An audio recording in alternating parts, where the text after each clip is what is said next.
Ziyarar bazata kenan aka kai wa Usman Baba pateg wanda aka fi sani da Samanja, wanda Makarraban Hafsan Sojojin Najeriya suka kai mai a gidansa da ke Kabala.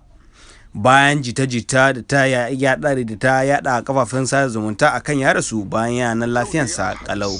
1 ga watan Yuli na shekara ta 2021, inda aka wayi gari ana ta yada jita-jitar cewa Allah ya ma Alhaji Usman Baba Teeswagg Samanja mazan fama rasuwa, wanda kuma a halin yanzu na zo har gidansa da ke Kabala a garin Kaduna.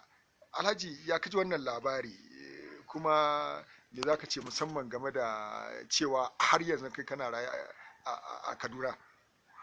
Ai na fi ka da mutum da ran shi yana gashi na magana ma da kai, ko ba haka bane? Kwarai da gaske kuwa. To a ce ka taba ganin mutum ya mutu ya kuma yana magana da wani daban? Ba zai yiwu ba. Ba zai yiwu ba.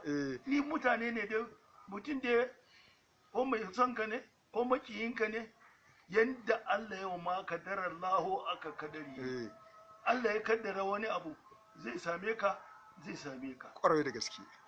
Ne kawai ne ta amma kowane wannan na bar su da Allah. To ai ta yiwu kila an yi hakan ne ba tare da an yi bincike mai zurfi ba, kawai aka ta yadawa. Yanzu dai a takaice dai ga dai Alhaji Usman Baba Teeswagg Samanja mazan fama, kuma yana da ransa a gidansa da ke Kabala, Kaduna. Muna fata kuma masu ci gaba da yada wannan jita-jita cewa ƙarya ne. To Alhaji, sai mu yi fatan Allah ubangiji ya ƙara mana tsawon